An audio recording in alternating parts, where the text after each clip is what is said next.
It's time for another video, and I am going on to another genre for 1970. Uh, if you're getting sick of these, then that's possibly got something to do with the fact that you don't identify with the genre. But me, being very eclectic, I decided to cover them all because, to a lesser or greater extent, I love them all. So we're on to jazz rock now. Probably two videos will suffice on this. The first one, I'm going to cover four albums. I'm going to start off with a band called Colosseum, a band very close to my heart. At the time, 1970, I seemed to be going to live concerts with this band 2 or 3 times a year, and I absolutely was in love with their style of music. But let's give you a little bit of a history before we get on to the fourth album released in 1970 called Daughters of Time. Colosseum, one of the first bands, certainly in the UK, to fuse jazz, rock and blues. They were formed in 1968 in the spring by drummer John Heisman and tenor sax player Dick Heckstall-Smith. Now, these two had worked together in the New Jazz Orchestra and in the Graham Bond organisation, where Heisman had actually replaced a Ginger Baker in 1966, so he could flit off and join Clapton and Bruce and start Cream. They also played on John Mayall's Blues Breakers album, Bare Wires, which I've got, was released in 67, I believe. A very good album it is as well. And their childhood friend, Dick Greenslade, joined the two on this first Colosseum on organ, and Tony Reeves on bass. And they've known Heisman, Reeves had known Heisman and Greenslade from being teenage musicians in South London. It was completed, the first inception of the band, by the addition of James Litherland on guitar and vocals, and an American guitar player who didn't really stay very long. Those Who Are About to Die, Salute You, was released in early 69, and it was quickly followed in the same year by the excellent Valentyne Suite, which was launched on the new Vertigo label that also included new heavy rockers Black Sabbath. Now, I've got a review of Valentyne Suite, and I'll leave a link in the description if you want to check that out. It's very worthwhile, I can tell you. The third album, The Grass is Greener, was released only in the US in 1970. And then this album, Daughter of Time, was released in the UK. It's a bit confusing because the Grass is Greener album in the personnel was one Dave Clemson, who'd replaced James Litherland on guitar, and Chris Farlow had also joined the band for Daughters of Time, and also Mark Clark had replaced Reeves for The Grass is Greener, but for some reason he appears on Daughters of Time as well. I've probably got that well mixed up, but the important thing to note is the addition of Clemson and Clark to the band.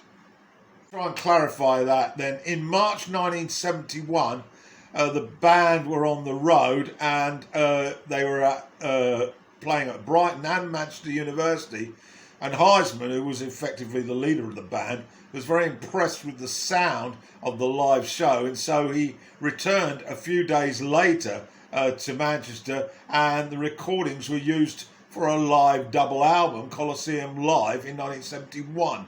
And I have that album, and I love it to death.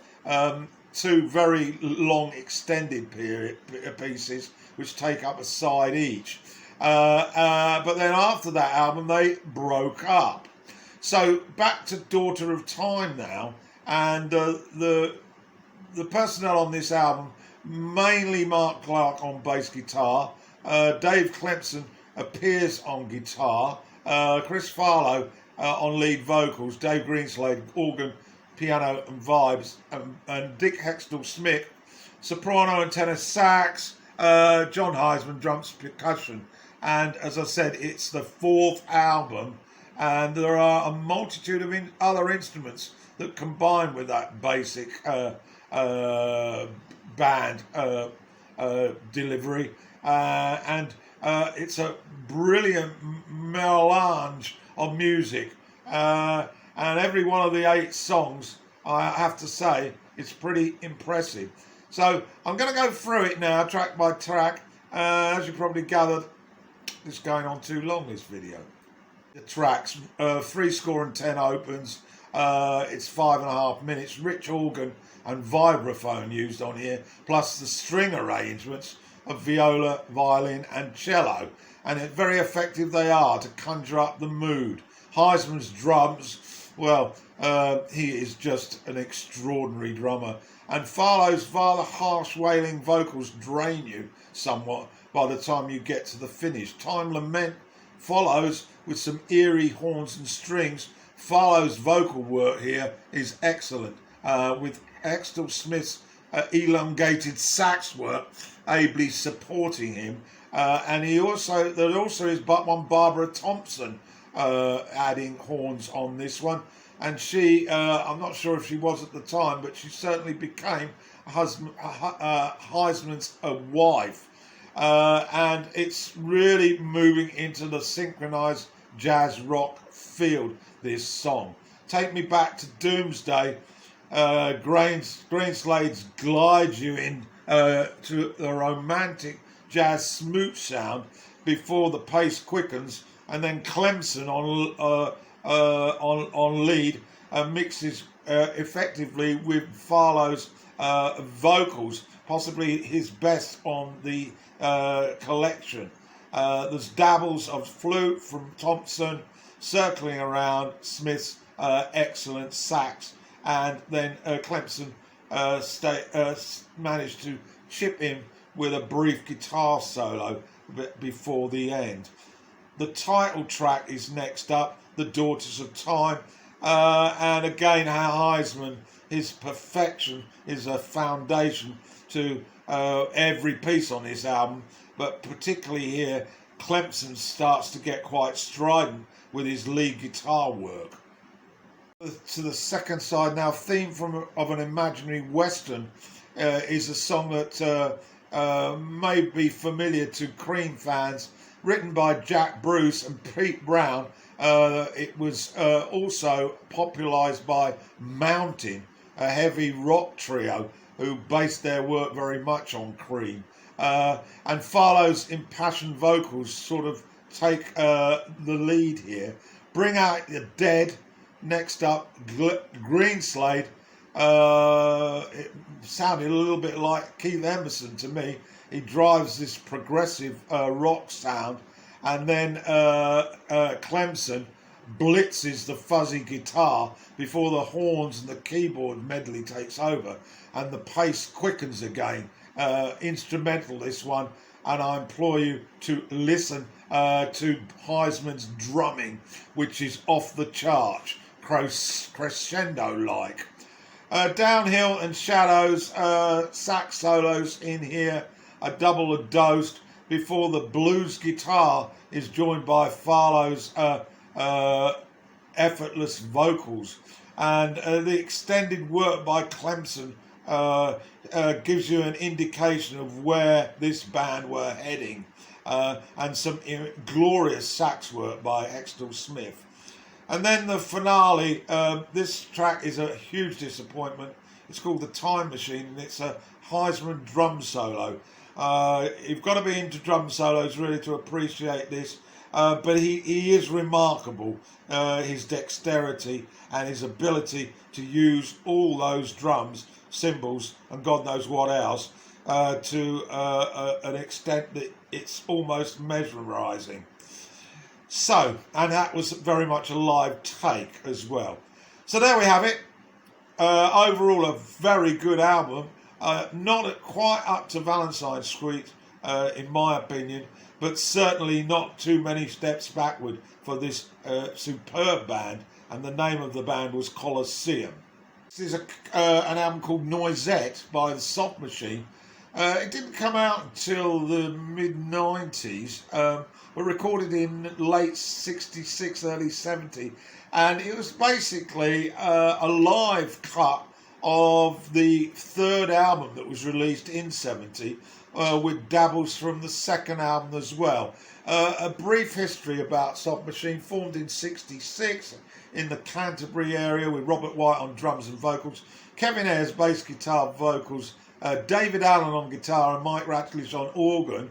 But Allen didn't last very long because he was denied a visa on re-entry to the UK after the band performed live in Paris.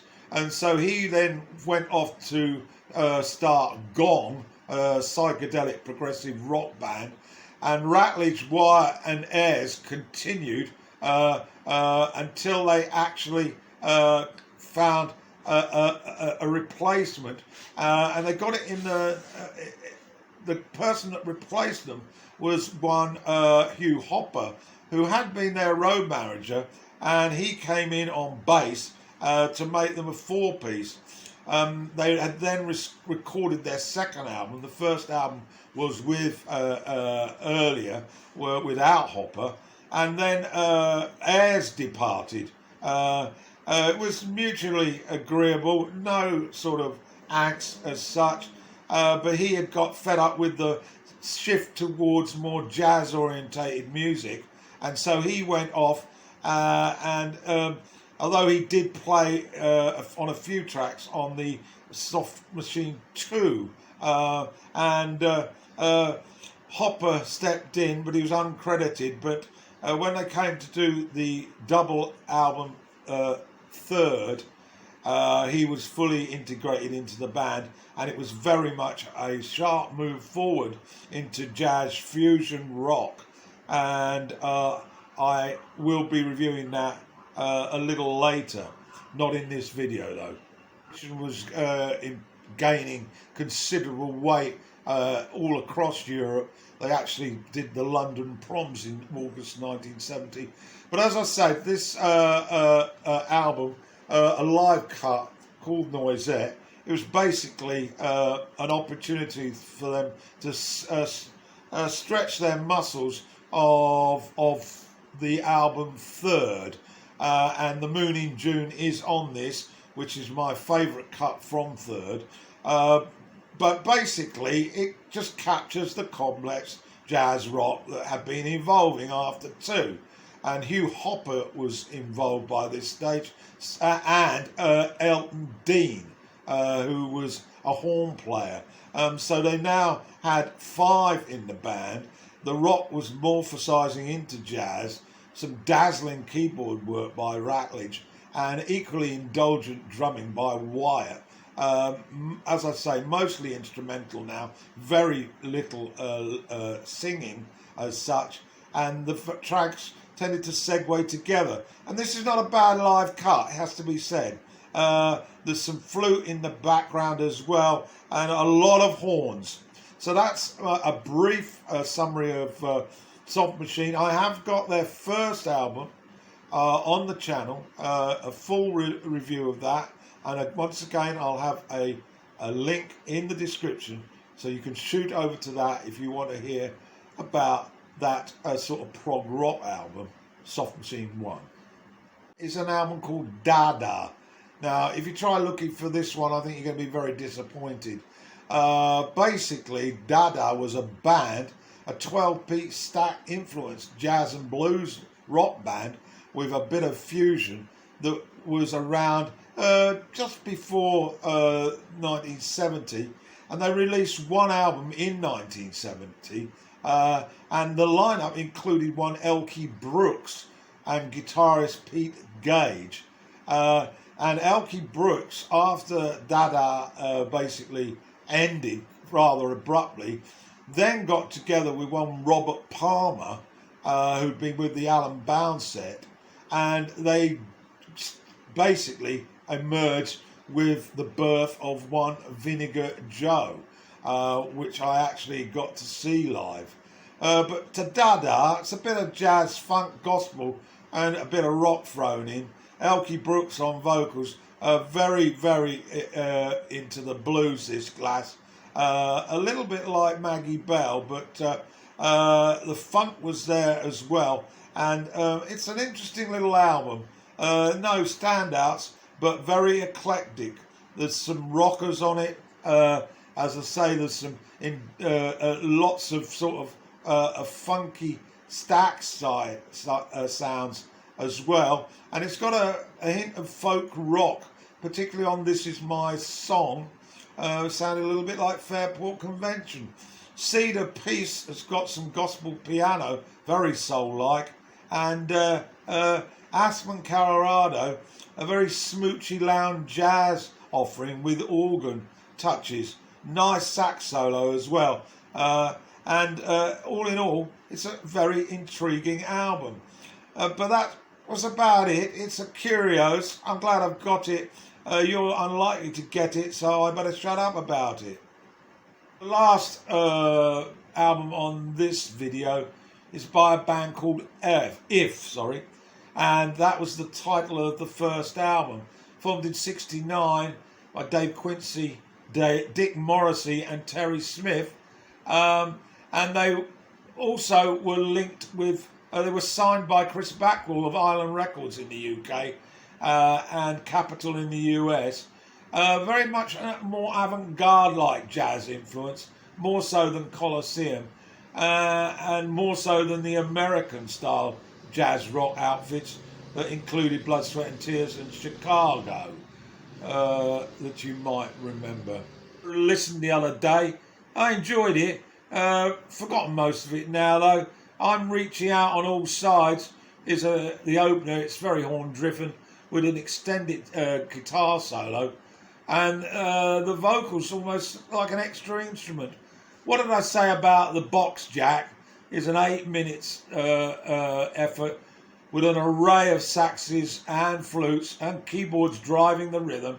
It's an instrumental, crisp tempos, and not unlike Colosseum, it has to be like I said, but there's some alternating lead guitar with those sax solos. And then What Can a Friend Say? Another 6 minute song, extended guitar solos here, and very competent they are as well, and a pulsating rhythm section, very solid vocals by Hodkinson.